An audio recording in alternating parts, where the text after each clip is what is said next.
Great to meet some of you guys. Really happy to be here. So I'm going to be talking a little bit today about NFTs and the intersection with business, how they are transforming how we do business today, and things that are going to continue to happen going forward. So a little bit about me first. My name's Taymour Serafy. My friends call me Tay. I co-founded a luxury bed-in business online 2016. So we're doing that for a few years now. And I also have a Web3 Without Borders brand, which is an education and events company where we host events which have a focus on diversity and inclusion because the space is quite male dominated at the moment. So we're trying to change that.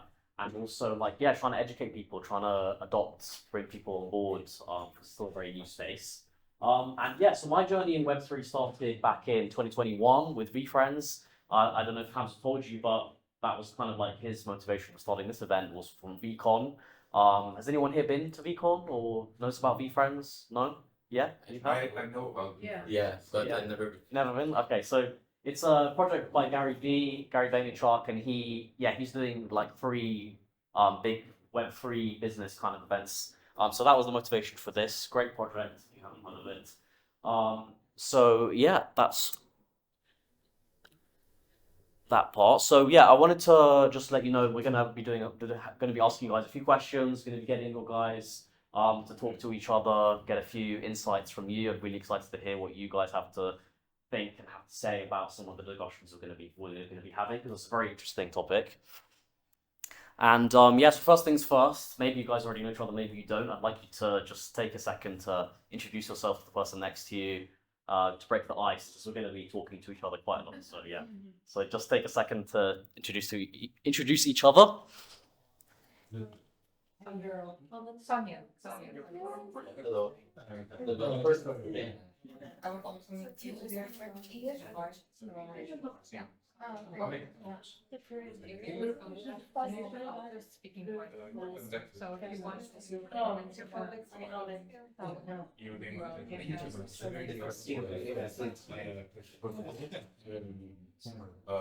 Okay, great. You guys introduced each other now, broken the ice, it's great. So, first question, what the F is an NFT? Who knows what an NFT is? Yeah? Okay, stand up if you know what if you're very confident that you know what an NFT is. Stand up, please.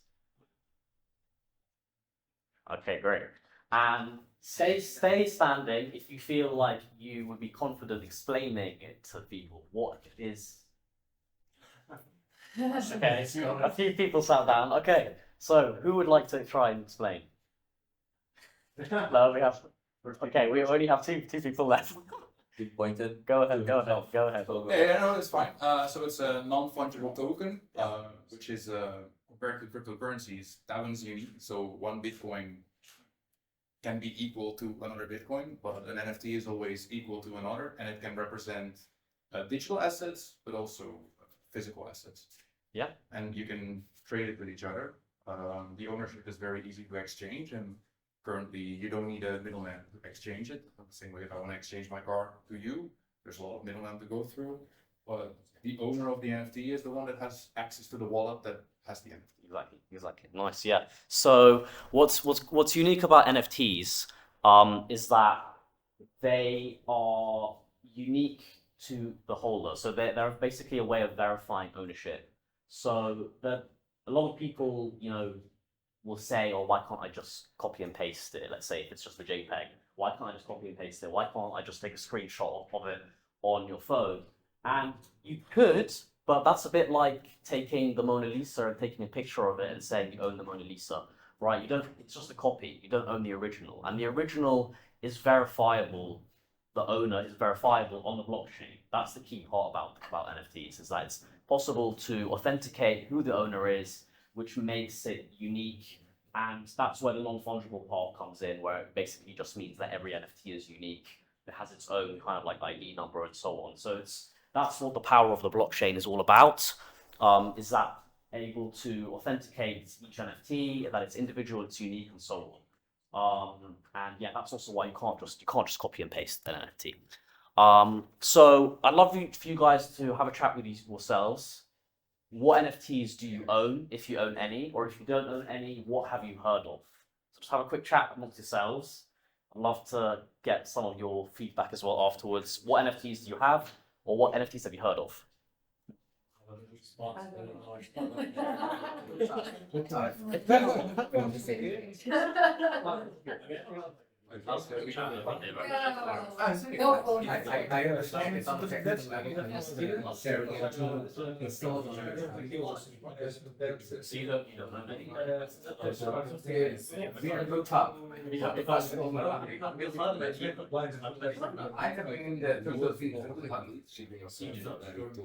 Like I haven't been sold for them programs. I haven't been sold proper use case.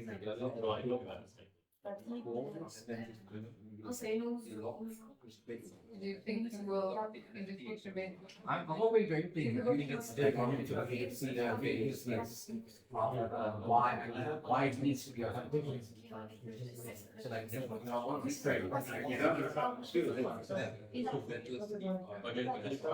not everybody's the gospel. I'm trying to understand. So they tend to go. Who is this person that's higher than value?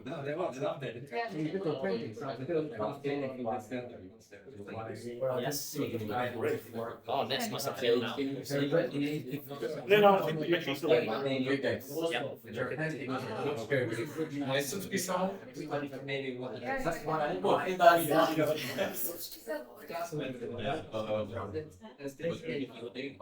Okay, guys, so who wants to share with the group what they discussed? What NFTs do you guys own? What NFTs have you heard of? Anybody want to tell us? Yeah, please. Yeah? I have a educational project. This is a small educational project. I'm a developer and I have my own NFT that I give to some the most addicted followers, not addicted, I'm not sure. Most frequent Yeah, followers. yeah. And then they can exchange the tokens or have 30-minute session of mentoring with me.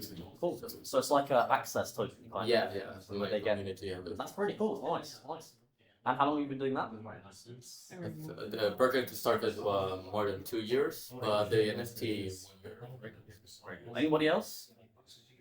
Doesn't have to be one you own, maybe just a project you've heard of. Artsies. Artsies, baby. Come on. Say it. Can you repeat the question for her, please? Yeah. Any NFTs you own or any NFTs you've heard of? You own one of her, please? Yeah? Yeah. What is it? Yeah, my sister who organized this event, but she had to leave because she has a wedding. We have an NFT project called Artist Collective, Uh-huh. and basically we gather digital artists into a space where they can like connect, and we also exhibit them in a digital gallery that we designed. Very cool. And we also designed the generative art collection that I created from my drawings. Nice. So yeah, it's a whole project about digital artists and NFTs. Amazing. Really lovely. Sounds great. And did you have one over there? Yeah, You own one of hers? Yeah. Fantastic. Okay.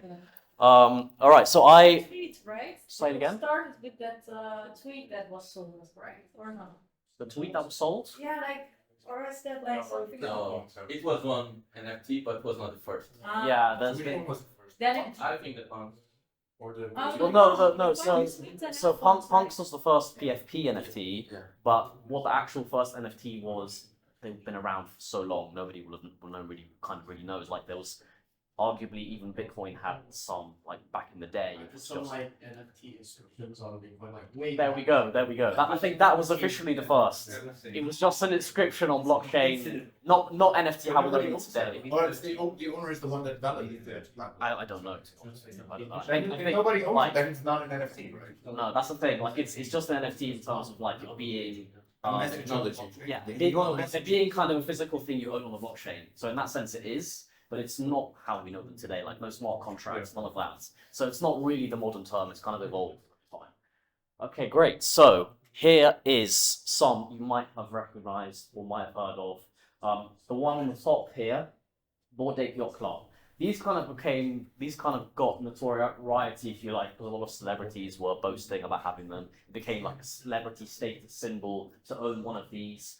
And a little bit crazy in my opinion, because back in 2022, I think just a year ago, the floor price, meaning like the cheapest you could purchase for one of these, was $430,000 for a picture of an ape, right?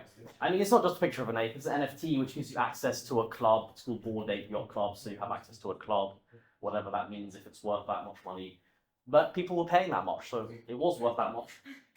So yeah, that was one. It's obviously gone down in price a lot. Everything has because of bear market. Yeah, I can ask a question. of course. So you're showing these now, Yes, but you don't have the copyrights to show these. exactly. Is this an illegal act? It's a good question. No, because these are in the public domain, like these images. So what would be illegal is if I was to take these and to like use them for a business.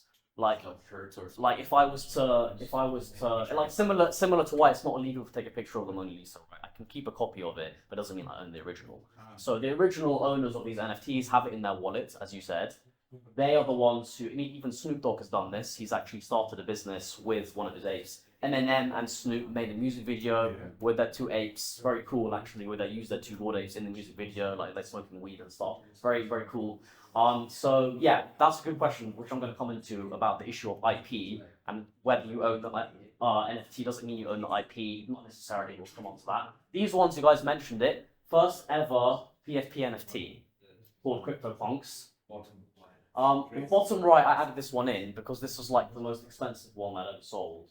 I think Beeple actually bought it. If anyone knows Beeple, he's like one of the most famous artists. No?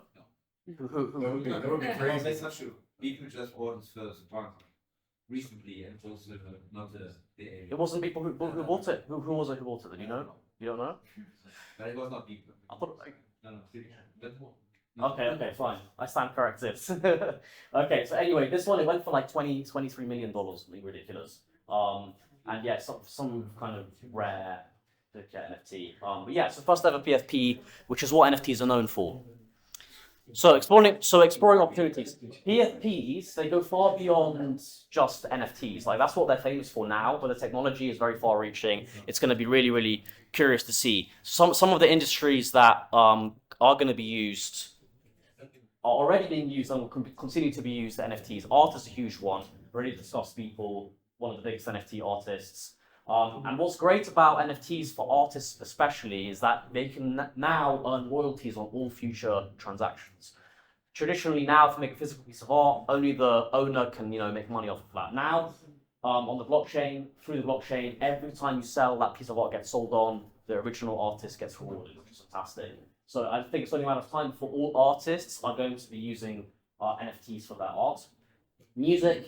Instead of using music labels, now a musician could theoretically create an NFT, share that with their fans, and then even share royalties of that music released with their fans. So that's what we call like the democratization of finance, which is again something that NFTs enables us to do, which is fantastic.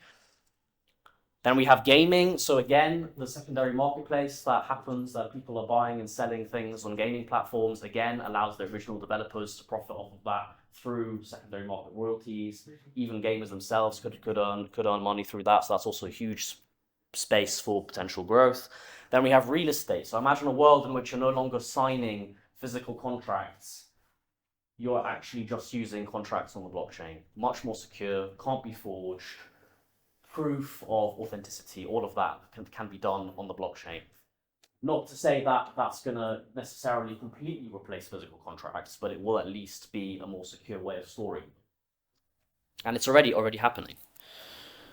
Then we have digital collectibles. Again, proof of authenticity is the key part here, because what if you have, I don't know, an original Michael Jordan card?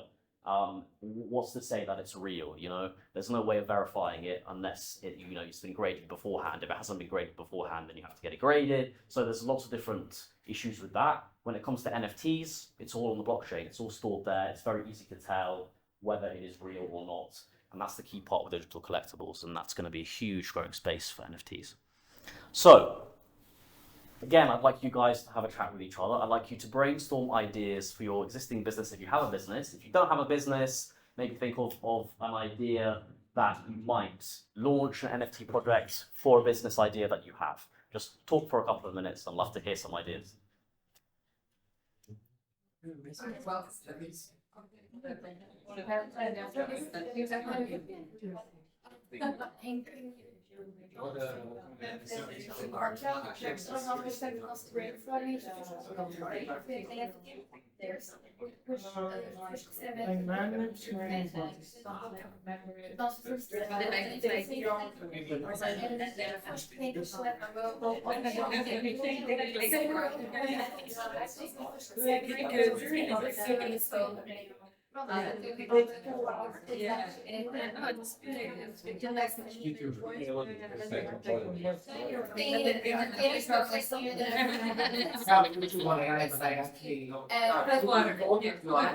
Using AI tools.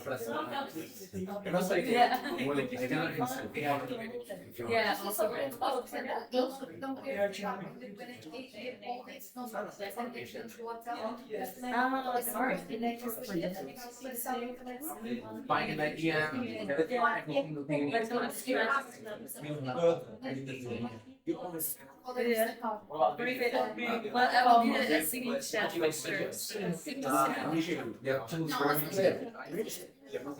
That's my business. I'm actually gonna starting for next year, like in person, and then we'll like letting everybody. I think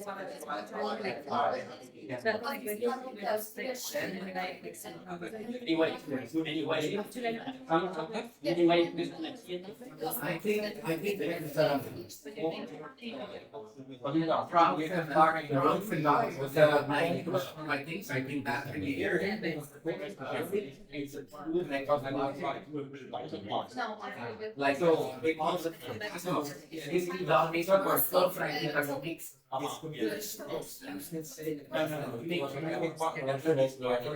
You can attach running and workflow. It's just small things.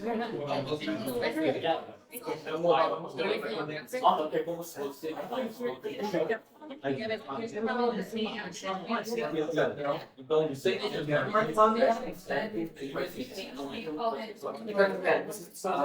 think it's not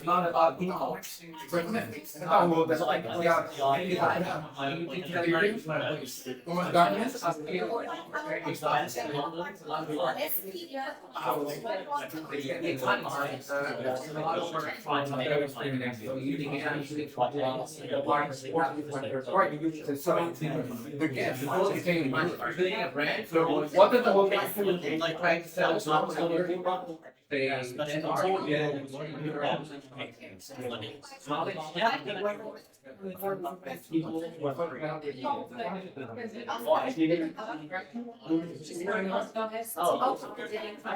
I'm a very good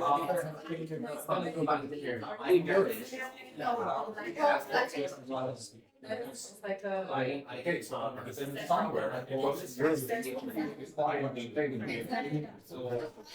I'm not just talking about it.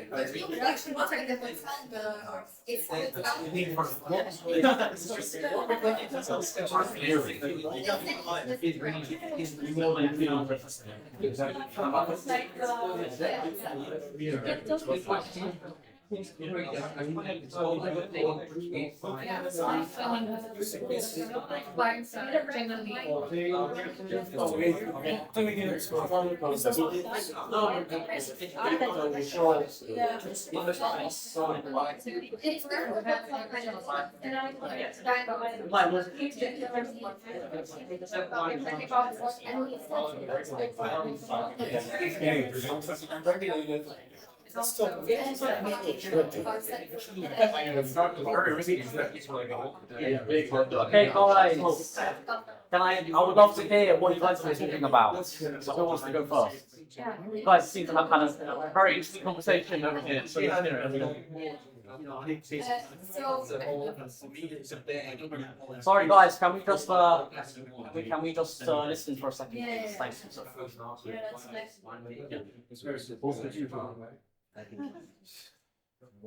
Okay, yes, so let's hear it. Let's hear it. So basically, I work for a project, and just to give some background, we work in the Web3, and what we do is we purchase 10 to 20% of a hotel, then we list it on our platform. And what users can do is they can purchase different tiers of NFTs, and given the tier that you have, you then receive dividends off of the hotel. And with the NFTs, so there's a collection of NFTs for each hotel that we list on the platform. And this is really good because we then know who we need to give dividends to. So that's one thing. We have different tiers, so the differences between each dividend. And then also for marketing, it's great because we will have an NFT marketplace internally where if I sell an NFT for you, a person that has that NFT collection will receive rewards, and we can say how much rewards they'll get of the royalties.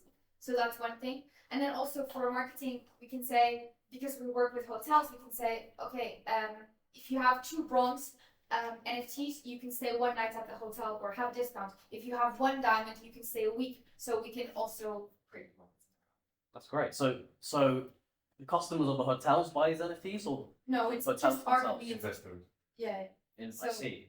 So why would they want discounts on hotels? So for hotels, it's good because they get financing, and for us, it's a centralized company. So we invest in the hotel, we the investors, but then we created a community that wants to back hotel or want to grow their portfolio, but they don't have that amount of money, so they can start with 100 to 500 USDT, and they have obviously small. Very cool. Very nice.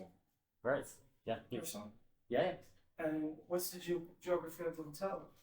So we do like a picture. We do only on the equatorial line because we don't want seasonal spikes. So we don't want to, for example, partner with Switzerland, any hotels there, because they do well in winter, but not so much in summer. So yeah. I'm also just curious, what is the laws around if you don't pay the dividends that are owed to me? I don't own any stocks, so I can't sue you. I'm owning an NFT, which is not regulated, right? So what is my protection of owning your NFT and getting that passive income? Which I assume the dividends are decided per quarter or per. Yeah, they're distributed quarterly. No, but also decided for like 7% or 10%. So we always give 8 to 12% dividend, and it's a 70-30 split. So because we buy like 20% of the hotel, only 70% will be listed for community. The other 30% is profits for us, and then there's other regulations. But Yeah. No, please. I'm very happy to hear. So this is so just so I understand, people who are buying this, they're buying it to make profit, right? They're buying it to make money. Yeah, so we that's get around with it because we're not a security token, because what you're purchasing is not, we don't actually sell the NFT. What we sell is educational packages. You receive voting points that you can back the hotel. So there's a lot. Alright, okay. Yeah, I think the SEC would probably still see that as security. Like if you're making dividends and you're hoping to profit from it. Rewards, so. Yeah, but still. Rewards can mean so much. I'm gonna go into that a little bit later about the SEC. They're yeah. Okay, anybody else? One more before we continue. Anyone else? No? Okay, let's move on. Okay, so just to give you an idea of some big brands already using NFTs. So we have the Starbucks Odyssey loyalty program. I'm going to go into a bit more detail about that in a second. Ticketmaster. So they're actually using NFT tickets, which is great for authenticity, as we as I explained earlier, in terms of preventing fraud, making sure that those are all verified. And also, verifiable proof of ownership for concert-goers and event attendees. And imagine a world in which, let's say, you're buying a flight ticket, and you can't go, you can't do it. In today's world, you lose that money, right? Unless you have insurance, but you're probably going to lose that money. Imagine a world in which you can sell that ticket on. You could sell that ticket on an open marketplace where someone else can buy that ticket from you at the last minute. Not only would you get some of your money back or all your money back, then the airline would also be profiting off of that as well through secondary sales. So yeah, you got a question? You start the big link change then. So the problem with the air tickets, yeah, you can't give them to somebody else because the the change of name is normally a very high fee. Yes. So you could sell your airplane tickets, but there's no benefits for the buyer as the fee to change the name. Maybe by really long distance flight, but especially Ryanair, there's no marketplace because the airplane companies don't want that. Yeah, of course, there are specific details like that where it's not as simple as that. But if the airlines would want to introduce this, they could waive those fees very easily because they could make huge profits on that. How? Through secondary market sales, royalties on that. So every time you're selling your ticket on the secondary market, you take a percentage, like so let's say 10%. And if that becomes a big booming market, that's gonna be huge. The question is, if that is more profitable than They sell in another share. then Another what, sorry? creating hypothesis for the name change. Yeah, and the current system is I show up to the airport with my passport. Yeah. I don't bring any ticket anymore. In the current system? What do you mean? No, like if I want to take a flight, Yeah. I show up to the airport with my passport. I don't bring like a physical ticket anymore. Maybe I scan like boarding pass, but you know, like I no longer need a ticket like we used to in the past. Yeah. We just show up with our passport, our name is there, and because we've registered our name associated with that ticket and with that seat on the plane, you know, it's already in the system. That's why changing the name incurs some like, you know, several steps which might justify the costs. Yeah. If you change the name, meaning that you know you're actually changing the ticket, changing you know the person who has booked that seat. Yeah. And it's not leaning on a ticket anymore. It's leaning on your name. Yeah. So your name is associated with that seat for that flight. Yeah. Yeah. That's the last thing. It might not be the airplane company that actually wants to do this expensive name change. It might be security. Yeah. Yeah. No. Probably like a security measure setting away. Go on. Absolutely. Yeah, no, these are all good points. I'm just talking about a world in which this is possible. I'm not saying it could happen today because you're absolutely right. There are already there are issues in place where that it's not possible today, but it's just an example of a ticket in which this could be possible. This works for theoretically. like football. Exactly. For Concerts. typical events where the name isn't so important as it is with traveling, then it's much more applicable today. In the future, if that becomes easier, then it's also possible. I mean, the moment our identity is an NFT, then you can easily do everything. Exactly. Do you want your identity to be an NFT? I would like my passport to be an NFT, yeah, controlled by wallet from the government. It works if you have one passport. You Yes, have to have more than one passport. it's a sole one NFT in a wallet by the government. It's one possible future. I don't know if Yeah, it exists, exactly. but having if our future is Web3, our identity needs to be somehow involved. And And one possible way is an NFT. yeah, Whatever that means. Yeah. Will it be visible? Probably not for everyone. It's just there will be either we find a way our identity is provable on chain, then we can solve everything. Exactly. So we have to wait for governments to change that, and then we are in the game. But this will take time. that works if you trust your government. But if you don't trust your government, it's going to be another. But how are you going to do it then? I mean, People have, you know, there's people have different passports, meaning that they're, you know, connected with different governments. Sometimes they don't want to show, you know, passport A. They actually want to like forget they have an association with country A, and they show passport B. So they there's also special cases. Normally you have one passport, and if they find a solution how to solve this, and we have our identity online, then you can go, let's say, and then you log in to Twitter via either with your identity or as unknown, for example. Yeah, I know, but you know, like for And example, the internet becomes more real yeah, I understand. in a positive way. But you know, 1/7 of the world population, those who live in China, for example, Yes. you know, if that system were to be deployed, then you know, if they don't applaud hard enough when the Supreme Leaders, you know, gives the leaders to TV speech, they might be barred from buying tickets, you know, Yeah. flying, from even like you know the driving license might be cancelled, and that basically, you know, you're basically putting 1984 exponential. I'm pretty sure many countries have different ways how to deal with them. Maybe it will not even come. Yeah, maybe there will be a China blockchain and they just will be by themselves. No. I mean, China's kind of a special case in the way that they monitor their citizens, like in terms of like giving them points for helping children, helping old people cross the street, or it's crazy, kind of the kind of society that they That's live a in. cosmetic reason, but the real reason is, like controlled by the single party. Yeah, of And course. unfortunately, that model is actually being spread to other countries. It's being spread throughout neighboring countries, to Russia, to Venezuela, and dictatorships. Yeah. So that system actually is a dictator's dream. No, I agree with you. And that's when decentralization is the key part, and why it's so fundamental to like Web3 kind of ideology, if you like, is that idea of being away from the government, decentralized, because you're right, it's a huge amount of power to have. And I don't know if you've heard of central bank digital coins, and that's just a whole other thing as well, which is going to give huge power to governments, which people don't really want to are already in the space, because that's the whole point. We're trying to get away from power of the government. So yeah, there's huge issues with involving governments and Web3. But Sorry, I have to add something. Yes. You are putting a future out that says that the digital world will be completely controlled by a few people. No, the digital world is infinite. Yeah, maybe there are parts that are controlled by certain entities, but then there will always be other people doing free stuff. It's open source. We will do whatever.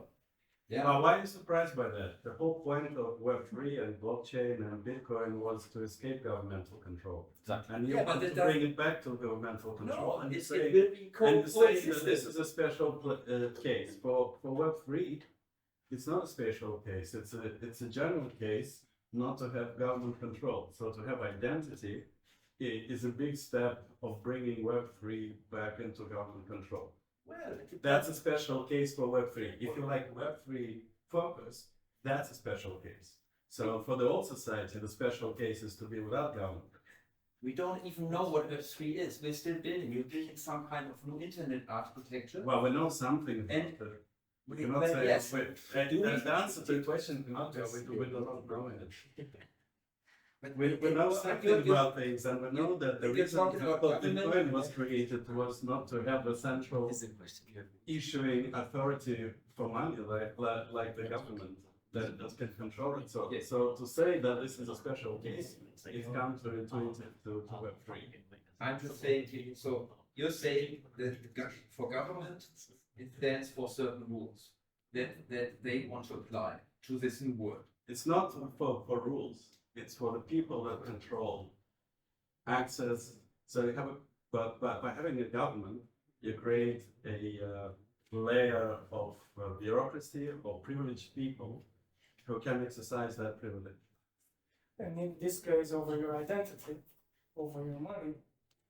And if it's over your identity, it's over everything else that connects to it. Driving license, educational records, they can turn off everything. They can change everything. Or block everything. guys, it's fascinating conversation, but we're running out of time, so I really want to just get through. Sorry guys.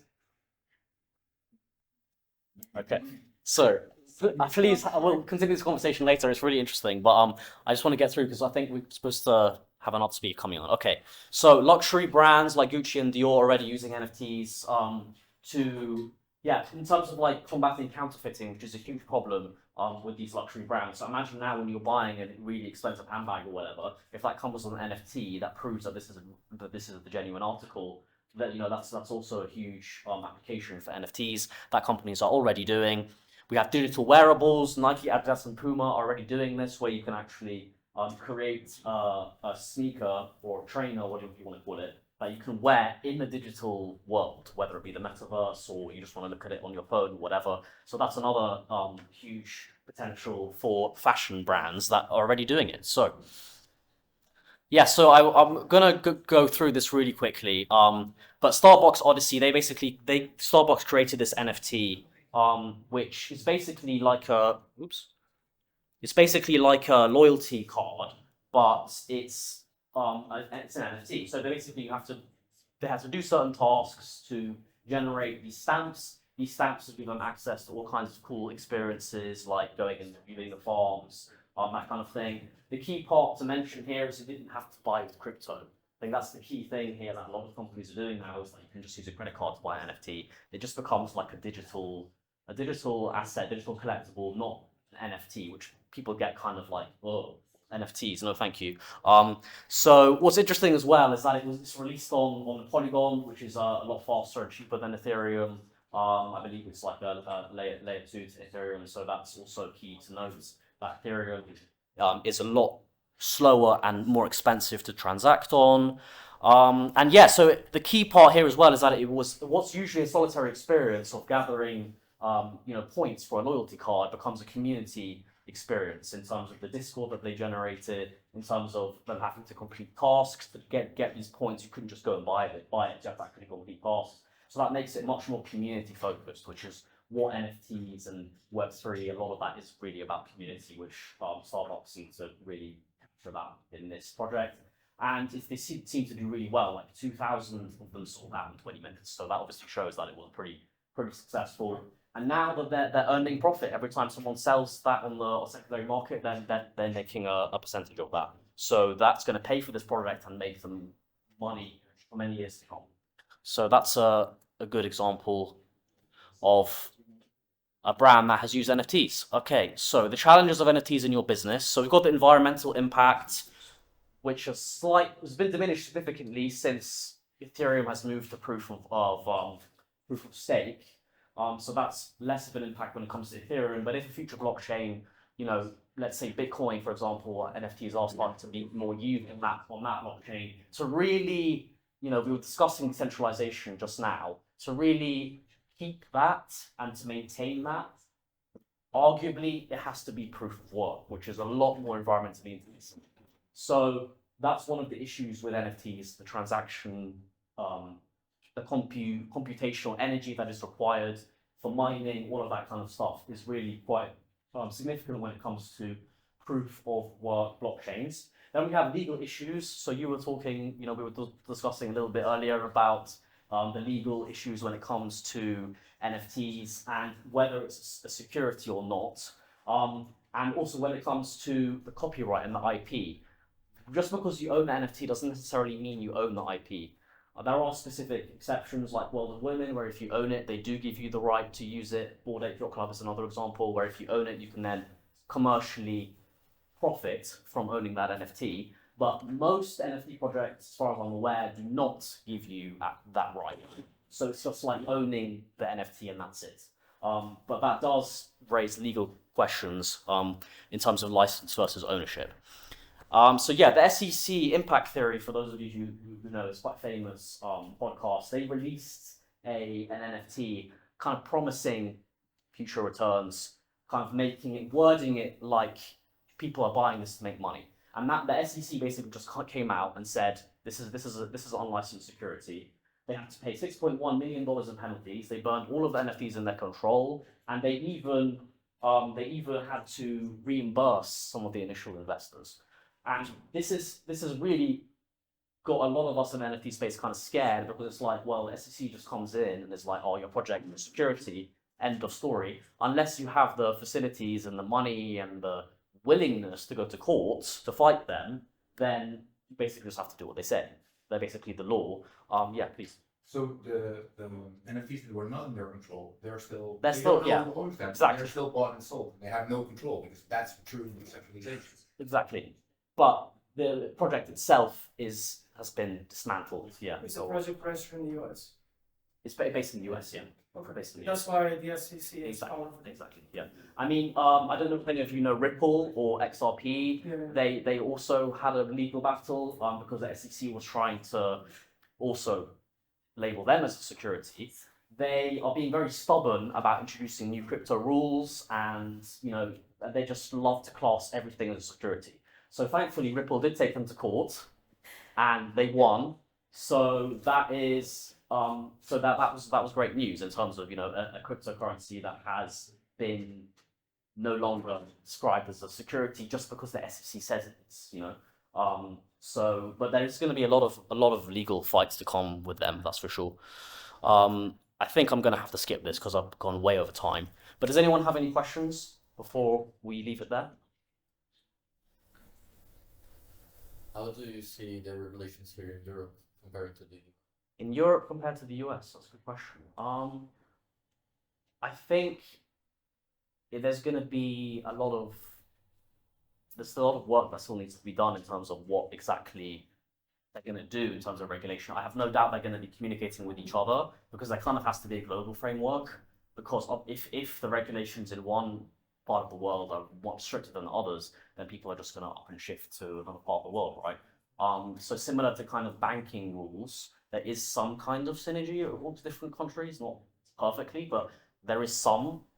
So I think it's going to have to be like that. Otherwise, it's just going to be very US based. If the SEC continues this kind of like, very autocratic kind of way of just saying everything's security and not budging, then everybody might end up shifting to Europe if they have a different approach. So I think it'd be really difficult to say, to be honest. I can't predict that. But yeah. Anybody else? Yeah? Yeah, so like what is the thing that you see that's developing in NFT area that you think is most exciting? Most exciting? Yeah.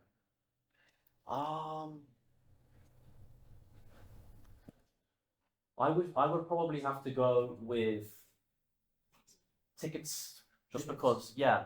I mean, there's so many, it's like kind of hard to pick one. But for me, tickets, just because everybody uses them. Like, it's not, gaming, only certain people game. Real estate, only certain people are involved in that. But for me, everybody really buys tickets. And the possibility of selling tickets on, because right now that's generally not legal, I feel like that's super exciting because if it becomes like a legal and verifiable and trustworthy way of selling the tickets on, while the initial ticket issuer is profiting, then everybody wins. So it's a purely a legal barrier for this ticket adoption. Legal and also technological because as we discussed with airplane tickets, it's not as simple as just adopting it and that's it. But yeah, so there are multiple barriers, but I have no doubt it will happen eventually. Yeah, for me, just because it's literally everybody uses tickets. Yeah. Anybody else?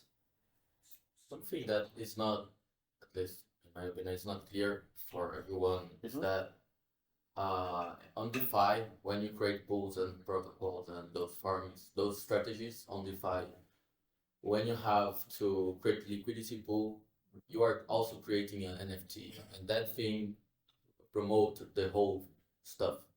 So it's not clear for everyone because when you say about image, when you say about tickets, when you say about those things, it's more clear. But also on DeFi, we have NFTs usage in those things, and they are also being used. And it's also a really good use case to guarantee, okay, you are locking your money here, your transaction in a unique identifier, and then if you want to revert, you should break that NFT and bring back your fungible.